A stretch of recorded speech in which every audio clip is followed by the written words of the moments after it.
Fala pessoal, e o Flamengo amassou o São Paulo, De La Cruz deslanchou e muito mais. Ficou interessado, quer saber o desfecho dessa história? Então assista esse vídeo até o final. Lá no estádio Mário Filho. O Tite pede passagem. Segura aí, Rafa, já vamos ouvi-lo. Vamos ouvir o Tite antes. Lutaremos por todos os títulos, pode ter certeza. Agora, também não faz parte de mim ser mentiroso, não falar aquilo que eu acredito, não falar a minha verdade, né? Com respeito a todas as outras opiniões. Sei que a torcida quer também, tem. Agora, é quase que humanamente impossível tu conquistar todos os títulos. Vai ter algum momento que vai se estabelecer, e agora? Tem 2 jogos importantes, o que nós vamos fazer? Decide, não dá para ter o Arrascaeta nos 2, aonde a gente vai ter? Não dá para ter nos 2, o que vai fazer? Quando ele fala de prioridades, é nesse aspecto. Não é de preferir e nem de abrir mão. Muito bom dia, Rafael Marques. Você ouviu aí o professor Tite falando. Você está bem localizado, hein? Bom dia. Bom dia Abel, bom dia Breiler, bom dia Prates, bom dia Eugênio, fã de esporte conectado com a gente aqui no F360. É o segundo lugar onde eu passei mais tempo na minha vida, até hoje em 45 anos, viu Abel? Sou perto da minha casa, né? A gente mora aqui praticamente no Maracanã. E, de fato, eu prestei atenção em tudo que disse o Tite ontem na entrevista coletiva. Eu acho que 2 pontos são importantes para a gente poder debater aqui no F360. O primeiro deles é o seguinte: será que essa narrativa vai ficar sendo frequente, constante, até o fim do ano, nos Jogos da Libertadores, do Brasileiro, da Copa do Brasil? Só vai se debater o fato do Tite poupar ou não poupar jogador A, jogador B? Será que isso não é uma espécie de cortina de fumaça para não se debater profundamente o que o Flamengo hoje apresenta em campo, que é um futebol que oscila, um futebol que não é controlador do jogo o tempo todo, que não é linear, que não é constante? Isso me incomoda. Estou vendo muita gente falar sobre o Arrascaeta ontem ter ficado no banco o jogo inteiro contra o São Paulo, e eu penso que se isso é algo alinhado com a fisiologia, se o Tite recebeu informações de que o Arrascaeta já estava apresentando desgaste e precisava ficar fora do jogo de ontem, se só entrasse fosse uma necessidade técnica extrema, eu não vejo nenhum problema nisso.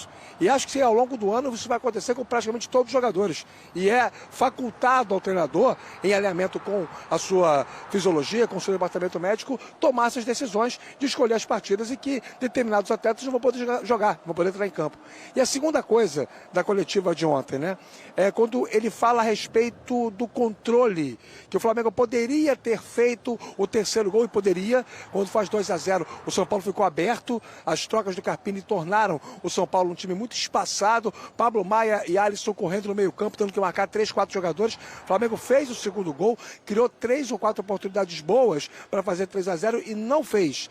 Quando o São Paulo conseguiu se organizar, o Flamengo com as mexidas do Tite ficou mais lento no meio campo, problema de recomposição, ocupação de espaço, e o São Paulo faz o gol aos 32 minutos com o Ferreira, muda o jogo. E aí o Flamengo teve muito mais sorte do que juízo. Quando o Tite fala sobre uma circunstância, eu acho que ele não fala sobre ela por completo, né? Ele precisa explicar ainda por que o Flamengo, quando teve mais gente de meio campo, quando o Tite mexeu no time para incorporar ainda mais o setor vital da equipe, de qualquer time de futebol, que é o meio campo, foi exatamente nesse momento que o Flamengo ficou mais frágil, Abel. Vou pegar ali o início da sua fala, da sua análise, Rafa, para lançar aqui para os amigos, para a gente continuar a nossa resenha, a nossa análise. Quando você colocou que o Flamengo não tem tido controle do jogo inteiro, como não teve ontem. Mas aí eu pergunto e jogo aqui na mesa do F360 para os amigos, para o Eugênio, Segurar aqui. para o Prato, segura aí, para não cair da mesa. Capricha aí, Eugênio. Para o Breiler e também para você, Rafa. Por que o Flamengo é obrigado a ter controle o jogo inteiro? Primeiro, ele não estava, com todo o respeito ao meu querido Jabuca, da cidade de Santos... Oxe, nem falo. Ele não estava jogando contra o Jabaquara, ele estava jogando contra o São Paulo Futebol Clube. Faz parte do jogo, em algum momento da partida, um adversário do tamanho do São Paulo, apesar de não ser aquele São Paulo, ainda é o São Paulo, não faz parte do jogo, em alguns momentos, o São Paulo também tentar agredir e atacar. O Flamengo teve momentos, na minha humilde visão, espetaculares no jogo ontem, de completo domínio. Podia ter feito mais gols, teve uma grande atuação do goleiro do São Paulo, Não teve? Rafael fez Rafael boas teve defesas. uma grande atuação. Então eu pergunto, o Flamengo tem essa obrigação de dominar por completo todos os jogos? Fiquem à vontade. Não, eu não acho que tem a obrigação de dominar os jogos por completo, né? Fazer o que o Flamengo fez nos 25 minutos iniciais do segundo tempo é muito difícil. Manter aquela pegada, aquela intensidade, aquele ritmo. A questão é, num jogo, vou tentar interpretar o que o Rafa está colocando, e eu coloquei isso aqui ontem, tá? Quando havia aqui uma discussão sobre o que o Flamengo poderia fazer contra o São Paulo, e eu tentei colocar água aqui na fervura para falar, peraí que tem do outro lado tem um time e o Flamengo tem as suas questões. O Flamengo, e a gente acabou de falar sobre isso, ele não consegue concretizar situações que ele cria no ataque que poderiam lhe dar um conforto maior no placar. Mesmo que ele tenha em algumas passagens dos jogos muita presença no campo de ataque e muita superioridade sobre o adversário. Só que em algum momento do jogo, ontem demorou mais. Eu estava vendo o jogo comentando com meu filho. Isso é um problema Olha, de finalização, então? O Flamengo muitas vezes volta para o segundo tempo com o freio de mão puxado, expressão que eu usei aqui ontem. No jogo contra o São Paulo, até os 25 minutos, estava pressionando, estava marcando alto, recuperando. Em algum momento, a interpretação, primeiro, eu acho que tem a questão física, o time cansa, ou então foi, opa, agora já deu, o jogo está controlado, vamos administrar. No que vai para administrar, corre riscos, e aí é o ponto, que não deveria correr diante da sua superioridade no jogo. Eu acho que essa é a questão. Você pode, é verdade, fez 2-0, está com o jogo mais ou menos controlado, você pode administrar. O problema é que quando você vai administrar, você toma um gol e na sequência quase toma um empate. Aí seria um absurdo para o que foi o jogo, o Flamengo não ganhar. Então seria. Poderia ter acontecido. Eu acho que essa é a questão. Do Galo, como em outros jogos que o Flamengo, contra o Palestino, poderia ter feito no primeiro tempo 4, 5 gols, fez um só. No segundo tempo, teve um susto aqui e outro susto ali. Então, esse tipo de coisa... Então qual é o problema? Melhorar a finalização? Porque É o ser time mais não tá regular, parando. Abel. É mais ser... Então, no momento... ele fez 2, podia ter feito 4, 5. Ele não parou de jogar. Então, são ele duas perdeu questões. gols. Ser mais efetivo, Aí. quando tem o domínio, o momento que ele tem o domínio do jogo, converter mais situações de Matar o ataque jogo, Abel. em gols. E no momento em que, agora eu não consigo mais ser tão dominante, ter mais equilíbrio entre suas linhas para não sofrer. Mas cozinhar essa é o uma jogo bem característica do cozinhado. Tite, ô Eugênio. Diga, Rafa. O Tite sabe fazer isso muito bem. A gente sabe que o Tite tem essa característica de observar, sentir o jogo e fazer as suas mexidas, as suas modificações, a trabalhar com as suas peças, incluindo o banco de reservas, mediante a temperatura do jogo. Ano passado mesmo, com pouco tempo de Flamengo, em algumas partidas, o Flamengo venceu contra o Cruzeiro, por exemplo, lá em Belo Horizonte. Acho que foi a estreia do Tite. Faz 1-0, 2-0, sente o jogo. Tô sem confiança, sem repertório para seguir pressionando. Vou baixar a linha, vou compactar e não vou tomar gol. O problema é que tomou gol. É o que eu digo assim, quando a questão do controle do jogo, não necessariamente o jogo é controlado com a bola no pé. O jogo pode ser controlado se você percebe um adversário numa condição melhor para ser o protagonista nas construções, mas você consegue contrabalancear, você consegue contragolpear, tendo compactação. O Flamengo tomou um gol ontem com a defesa posicionada. O Ferreira nas costas do Varela. Não é um gol de bola parada, não é uma falha individual clássica, não é um lance de sorte do São Paulo exato Flamengo, não. Foi uma jogada bem trabalhada com o São Paulo, de movimentação, profundidade, diagonal, gol de bola rolando. Então, isso para mim denota desconcentração, denota um certo desafio ao jogo. E eu disse até no comentário da rádio, o Flamengo precisa pensar não no jogo de ontem. Por isso que eu acho interessante o torcedor, claro, tem todo o direito de comemorar 21 jogos de vencibilidade na temporada, campeão carioca, campeão da Taça Guanabara. O Flamengo vive um ótimo momento nas mãos do Tite. Mas a exigência de um mata-mata de Libertadores, porque eu acho que vai passar bem na fase de grupos, de um mata-mata da Copa do Brasil depois do Amazonas. Agora não, mas depois do Amazonas. E nos jogos mais importantes, mais difíceis do Campeonato Brasileiro, não pode desafiar o jogo como ontem desafiou. O ponto é esse, não precisa ter o protagonismo no controle. Mas você não pode estar frágil, né? Não pode estar vulnerável. Eu acho que a discussão, o debate, na minha visão, são muito ricos. E vale a pena a gente debater isso. O meu pensamento é, a gente não está exigindo, talvez, demais do Flamengo. Alguém pode argumentar, não, você não tem que analisar só o resultado. O Flamengo foi campeão estadual, campeão carioca, levando um gol sem perder um jogo. Sim. o Flamengo está 100% no Campeonato Brasileiro, ganhou os 2 jogos, é líder junto com o Internacional. Não, nós temos que avaliar também o desempenho do Flamengo. E aí eu entro. O Flamengo jogou muita bola ontem. Jogou. Mereceu muito ganhar o jogo, Mereceu. ou não? Para mim, indiscutível. Mereceu. Riscos vai correr. Mereceu. O campo... vou fazer uma comparação e vou jogar pro Breler e pro Prats também opinarem. Comparação com o grande campeão dos últimos anos, além do Flamengo, qual é? Palmeiras. O Palmeiras foi campeão em jogos, em competições, em que ele correu riscos. Em que o Everton foi o melhor em campo várias vezes, ou não. Faz parte. Agora, de repente, vocês têm razão. Com esse investimento que o Flamengo tem, com esse super time, com esse super elenco, ele não pode correr certos riscos. O que você acha, Breler e Prats? Não, eu vejo que ontem, por exemplo, o Flamengo voltou, eu pontuava aqui a dificuldade nos últimos jogos do Flamengo se fechar um pouco mais, a dificuldade defensiva. Tanto é que contra Milionários, contra Palestino e contra o Atlético Goianiense, em cada um desses jogos sofreu 10 finalizações ou mais. Ontem sofreu 10 contra o São Paulo. Mas aí a gente pondera. É o São Paulo, tem mais recurso técnico, tem mais jogadores com qualidade para oferecer. Imagino que essas 10 foram ali no período final do jogo, não foram? A maioria delas no período final e no segundo tempo. Mas, ok, sofrer 10 finalizações contra o São Paulo e ainda mais o São Paulo com a necessidade de resultado em crise. Agora, ontem eu já vi uma evolução em comparação com esses jogos. A postura no segundo tempo foi muito diferente desses jogos. O Flamengo já entrou ali numa intensidade alta, querendo fazer o segundo. Quando faz o segundo ali com a ambição de fazer o terceiro, é que realmente faltou um fôlego, faltou manter essa intensidade. Mas já houve atitude diferente do time. Então, nesse aspecto, eu pondero que há uma evolução em comparação com esses jogos em que o Flamengo oscilou.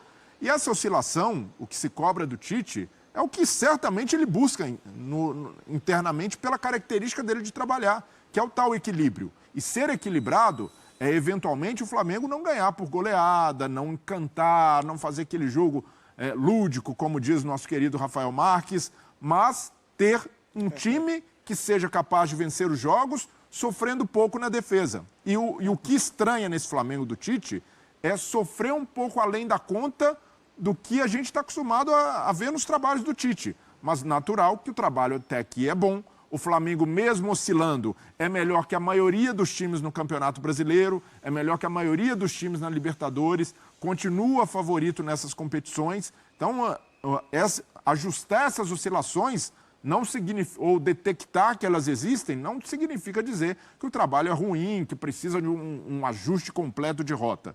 São ajustes pontuais e principalmente na atitude do time. E aí eu concordo com o Rafa, não é a grande questão não é poupar. O Flamengo tem elenco para rodar um pouco mais, para poupar um jogador que estiver próximo de estourar como o Arrascaeta. O ponto é não desmobilizar o elenco em jogos como o do Atlético Goianiense, como o do Palestino, em começo de Libertadores. É preciso que o Flamengo entre sempre mobilizado e sempre querendo buscar o gol, querendo ser protagonista para evitar esse sofrimento lá atrás. E o Eugênio, o Rafa, eles têm razão em um ponto de que, por exemplo, o risco que o Flamengo correu ontem no final do jogo, o São Paulo teve chance para empatar. De repente, num jogo de mata-mata numa Libertadores, você pode ser eliminado num jogo que você foi muito melhor. E aí, já que eu estou citando exemplos, eu posso citar Fluminense e Internacional. O segundo jogo no Beira-Rio, no gigante da Beira-Rio, ele estava melhor. O Inter teve meia hora melhor que o Fluminense no primeiro tempo. Depois o jogo foi todo do Fluminense e as chances do Inter foram em contra-ataques. Sim, mas o Fluminense... Mas o cara a cara. O Fluminense tomou conta do jogo com meia hora do primeiro tempo no Beira-Rio. Teve chance de ganhar o jogo, Eugênio. Teve chance de ganhar em contra-ataques. Sim. Mas dizer que o Inter foi muito melhor que o mas Fluminense, ele foi muito melhor em meia hora de jogo. O que eu estou dizendo é assim, meia hora. Você mesmo falou que o Flamengo tem sido superior algumas vezes e não tem aproveitado oportunidades. Contra o Palestino foi assim, ontem foi assim. E aí corre risco no final. O Internacional, jogando melhor ou não, ele teve três oportunidades com o Ener Valencia para matar. Não matou, o Fluminense merecidamente foi lá e matou. Isso pode acontecer com o Flamengo, é isso que você está jogo que ele dizendo. já controlava desde os 30 minutos do primeiro tempo. Mas não tem como você ligar só a superioridade em relação ao adversário com as chances criadas. As chances criadas estão nesse contexto. As chances do Inter foram muito claras. Criadas nem sempre são criadas por uma equipe que está controlando o jogo. Sim. Foi o caso do São Paulo ontem. Ele empatou o jogo, ele não controlava o jogo. Sim. Foi no momento em que o Flamengo baixou, fez substituições, colocou jogadores até com características diferentes, né? Ele coloca Vitor Hugo, ele coloca Igor Jesus, ele vai baixando mais o time. São Paulo encontra uma chance. Aliás, uma coisa que eu falei aqui ontem, né, Abel? Você não prestou atenção, mas eu falei aqui ontem. Tá prestando atenção. Eu presto atenção em tudo que você fala. Bola aérea. Tá prestando atenção, já O Flamengo tomou um gol de cabeça numa situação muito semelhante contra o Atlético Goianiense. Verdade. A bola que vem cruzada da direita para um jogador que vem da diagonal da esquerda para o meio e ganha de cabeça entre o Varela e o Fabrício Bruno. No caso do jogo de domingo, não estava jogando o Varela, mas é uma situação de jogo semelhante. Era o Ayrton Lucas. Era o Ayrton Lucas, mas o desenho do lance é muito parecido. Lembrei aqui ontem que o Atlético Goianiense contra o Flamengo domingo finalizou 45% das suas finalizações de cabeça. Ou seja, conseguiu conectar a bola na área do Flamengo. E que essa era uma preocupação porque o São Paulo é forte no jogo aéreo e tinha mostrado isso contra o Fortaleza. Acabou acontecendo. Só entrando no São Paulo, acho que... Vai ser o assunto agora, o tricolor Mendel Bidlovski já vai chegar com a gente. Acho que... Vamos lá, deixando bem claro, sem querer tirar a qualidade do Flamengo. Algumas decisões de leitura de jogo do Carpini dificultaram o jogo do São Paulo ontem. É um primeiro tempo que o Flamengo é melhor, faz o gol, mas não tem o controle tão grande como ele teve no início do segundo tempo. No intervalo, o Carpini abre mão de um terceiro zagueiro, faz 2 linhas de 4, né, colocando o Eric aberto por um lado e do outro o Ferreirinha. O que acontece? Ele perde controle na saída de jogo. Ele tem um jogador a menos ali para trabalhar esse passe. E é em cima disso que o Flamengo cresce. O Flamengo sobe marcação, inibe a saída de jogo do São Paulo e aí gera aqueles 25 minutos de controle absoluto, em que o São Paulo praticamente não passa do meio de campo no início do segundo tempo, porque ele tem um jogador a menos para fazer essa troca de passes e erra muito na saída de jogo. Aí o jogo muda, tem o segundo gol do Flamengo e tal, o São Paulo faz o gol e já no finalzinho do jogo, quando o São Paulo tentava o gol de empate, o Carpini faz a leitura que é a seguinte: vou colocar mais um atacante. Botou o Juan. Tirou um jogador de meio campo, o Pablo Maia. O São Paulo não criou mais nada. Mas quando o Fernando Diniz faz, vocês adoram. Não, mas olha só. 50 atacantes. Abel, uma coisa é uma coisa, outra coisa é outra coisa. A gente pontuou muito aqui, ontem, que o Diniz trocou os jogadores, colocou jogadores que não estavam nas suas posições de origem. Então ele colocou laterais, atacantes como laterais, volantes como zagueiros. Mas ele não mudou as funções que estavam sendo exercidas em campo. O Marquinhos vai jogar de lateral. O Fluminense continua no seu mesmo desenho tático, que é basicamente um 4-4-2. Ontem o São Paulo, naquele finalzinho do jogo, já estava entrando nos acréscimos, tinha mais 5 minutos, mas era o que tinha de jogo. Quando ele coloca mais um atacante e tira o Pablo Maia, ele perde o meio campo e ele não consegue criar mais nada. Entendeu? Ele faz uma mudança tática. O jogo já estava perdido, ele tinha que tentar alguma coisa, amigo. Mas tentar alguma coisa ele pode tentar. Só que ele tentou errado. Porque ele tentou errado, tentou colocar mais um atacante, só que ele não conseguiu fazer a bola chegar no atacante, porque ele perdeu o meio campo. Aí, sabe uma leitura de jogo equivocada. Não adianta botar mais quantidade de atacante se não tem alguém para fazer essa bola chegar nele. Muito bonita a sua análise, como sempre. Podia tirar o Diego ou a Arboleda, né? Conta pra ninguém, Eugênio. Não chegou.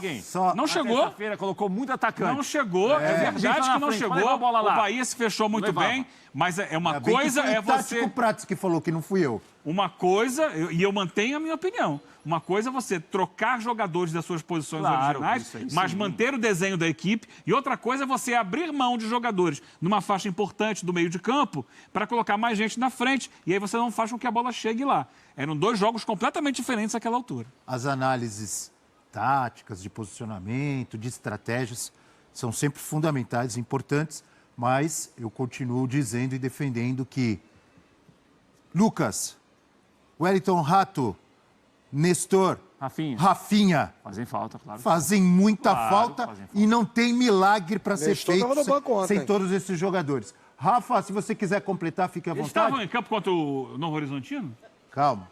Rafa, Já volto a falar com você aqui. Um pouquinho. É daqui a pouco. Eu preciso liberar o Rafa. Tem um roteiro.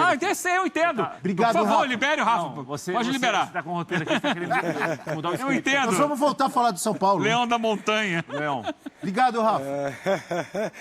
Não, um abraço a você, Abel, e aos demais companheiros, sempre à disposição. Só apenas um aditivo nessa discussão ainda em relação ao jogo de ontem, né? Se fosse para a gente estabelecer decisões felizes e decisões infelizes, o acaso também ajudou muito o Flamengo, né? Porque a lesão do Cebolinha aos 11 minutos do primeiro tempo coloca o Luiz Araújo em campo. Não era o planejamento do Tite utilizar ontem o Luiz Araújo. Ele entra muito precocemente e faz um belo gol. E aí, claro, né? Um gol muda todo o curso de uma partida. Um abraço a todos. Obrigado, Rafa. Perfeita a sua análise. Isso se chama, como diria Tite, elenco. Tá? Machucou Cebolinha. Vem, Luiz Araújo. Sabe o quê? Entra e dá um tapa no ângulo. Isso é elenco. O Rafael falou não. Acaso também, mas é elenco. Luiz Araújo é titular do Flamengo, não é? Até outro dia? Ontem estava no banco. Não era, e ontem não tinha, claro. Não estava no planejamento. O Luiz Araújo não era um plano do jogo do Tite colocar. Acaso, quando você tem elenco bom, gente para entrar e decidir, o acaso aparece várias vezes, entendeu? Fala, pessoal, e aí, o que é que vocês acharam dessa vitória do Flamengo em cima do São Paulo, né? De La Cruz, que depois daquele gol de falta contra o Atlético Goianiense, deslanchou também em fazer gols, né? Fez um contra o São Paulo também. De La Cruz, que é um jogador excepcional, foi uma das melhores contratações que o Flamengo já fez nos últimos anos aí, né? Lógico, tem alguns jogadores que jogam bem, como a Arrascaeta, né? Outros caras que vieram e fizeram história no Flamengo, mas acredito que o De La Cruz também vai fazer história. E teve também a lei do ex, né? Teve a lei do ex no primeiro gol do Flamengo. Lógico, né, que não poderia faltar a lei do ex, geralmente sempre acontece isso aí. E o Flamengo, ele tem que ir galgando, né? Porque o clube, os torcedores já estão acostumados com o Flamengo sempre ganhando, sempre metendo goleadas, sempre fazendo alguns jogos muito bons. E com o Tite, o Flamengo ele tem mantido ali tem mantido um nível, né? E agora, que nem eu falei ontem no vídeo, né? O Flamengo vai chegar muito grande para cima do Palmeiras, né? Palmeiras que veio de derrota, então o Flamengo vai chegar com a moral maior, né? Então pode ser que saia assim, deixar a porcada lá chorando, né? Então vamos ver como é que vai se sair. Eu acertei meu palpite ontem, eu disse que seria 2-1 para o Flamengo. Se vocês forem ver outros vídeos, tá lá eu dizendo que foi 2-1, então eu acertei meu palpite. Então no decorrer da semana eu vou também falar meu palpite para o próximo jogo. O Flamengo vai enfrentar o Palmeiras e depois vai viajar para Libertadores. Então o Tite vai ter que dar uma analisada melhor no elenco, como é que vai se sair, né? Então, mas acredito que o Flamengo vai para cima, vai tentar a vitória sim, mesmo jogando fora de casa, vai tentar a vitória contra os caras. E esse jogo aqui foi muito bom. O Flamengo ganhou uma moral, já vai com a moral maior para cima do rival, né? Então, pessoal, espero que vocês tenham gostado do vídeo. Deixa o seu like, comenta aqui embaixo, ativa o sininho de notificações, por favor, aqui no canal. Já se inscreva para não perder os próximos vídeos. Então, vamos juntar nós e até a próxima. Fui!